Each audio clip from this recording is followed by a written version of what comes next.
Bonsoir à tous et bienvenue dans l'après-match, dernier match de la saison régulière à domicile pour les Diables Rouges. Ils recevaient le Gamio d'Épinal et victoire pour les hommes d'Edo Terglav, 2-0. Tout de suite les meilleurs moments de la rencontre en images. 19-10, c'était le score combiné des 3 dernières rencontres entre les deux formations et pourtant il faudra attendre tard dans le premier tiers pour voir les Diables Rouges ouvrir la marque sur ce lancer venu de la bleue dévié par Jimmy Jensen devant le slot d'Andrej Osvar. Ça fait 1-0 pour les Diables Rouges qui rentrent au vestiaire avec cette avance. Deuxième tiers. Et le Gamio qui va pousser ce superbe arrêt du match pour Madolora qui va lancer sa jambière pour stopper ce palais. Et puis derrière, eh bien, Briançon va doubler la mise sur ce lancer de McDonald. Il y a Dave Labrec qui traîne dans le coin et ça fait 2-0. 2-0 pour Briançon qui, à ce moment-là, fait un break qu'ils garderont jusqu'à la fin du match, même s'ils ne le savent pas encore. C'est pas faute pour le Gamio d'essayer de recoller au score. D'abord sur cette action, on est dans le tiers numéro 3. Béron vient au contact de Madolora. Le portier des Diables sait se défendre. Madolora qui, quelques minutes plus tard, sera une fois de plus sollicité par la troupe à Philippe Boson. Cette fois, c'est sur ce lancer balayé que c'est la transversale du Cerbère briançonnais qui va sauver le gardien du but. Madolora qui s'emploie sur ce troisième tir, harponnage une fois de plus et qui sera élu MVP de cette rencontre logiquement.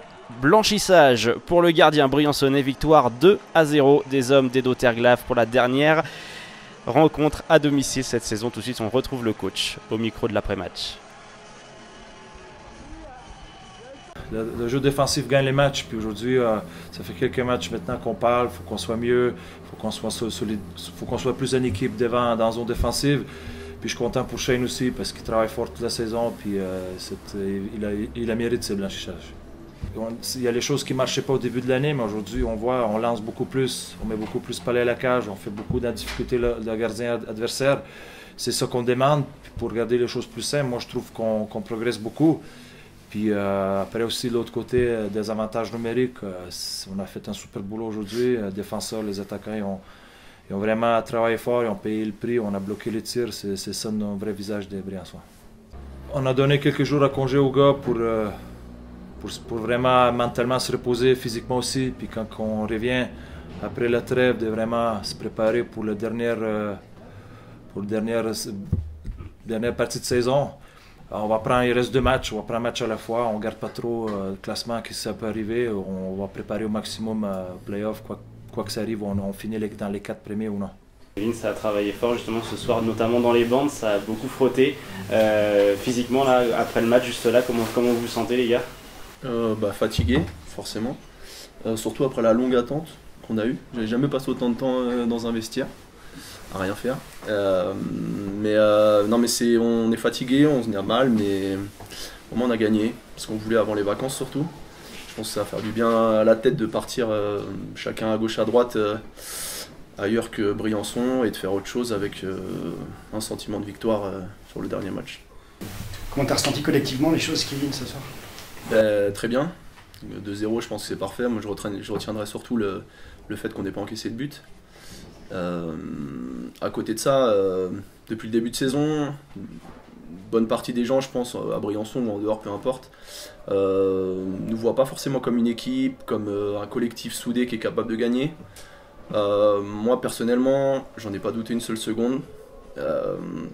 Si vous aviez vu les entre guillemets galères qu'on a vécues à aller à Vaujany pendant plus d'1 mois, des choses comme ça, dans le vestiaire, ça s'est toujours bien passé. Sauf que c'est sûr que derrière sur la glace, c'est pas toujours facile de gagner, on n'a pas toujours gagné, on est passé des fois à travers. C'était pas bien du tout, voire une faute professionnelle comme contre Strasbourg. Mais je pense que ces défaites-là, ça permet aussi à un groupe de se forger et justement de se tirer vers le haut pour aller le plus loin possible. Et du côté de Philippe Boson, le coach du Gamio d'Épinal, la journée a été dure, déjà des ennuis de bus pour arriver à Briançon et puis la défaite. Écoutez ce qu'il a à nous dire. Philippe, pour commencer, qu'est-ce qui s'est passé exactement pour vous? Ça n'a pas été simple ce soir avec le bus, je crois. Non, c'est une Bonne journée galère, comme on appelle. On est parti à 8 h ce matin et on est arrivé à 8h30, 9h moins quart ici.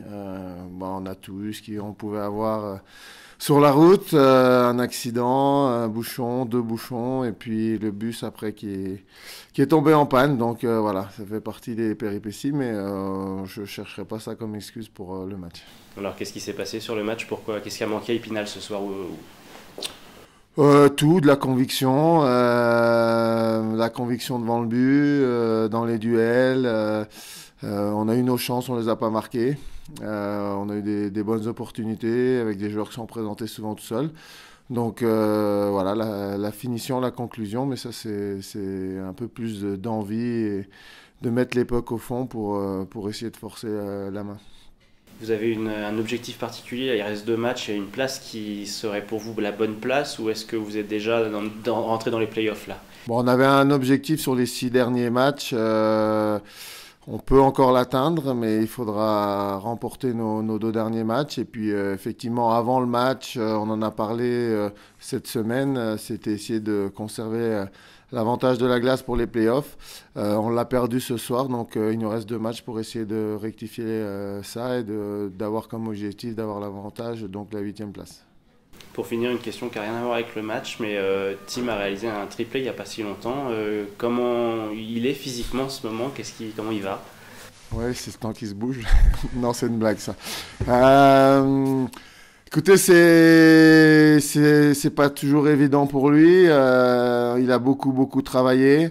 Bien évidemment, son corps a été beaucoup endommagé. Et puis, il a récupéré un rythme de match qui est très élevé maintenant. Et je pense qu'il est dans une période depuis quelques semaines là où c'est dur physiquement pour lui. Et, tout ce qu'il a vécu la dernière année, au-delà de la maladie, qui a encore, faut pas se cacher, quelques traces dans son corps.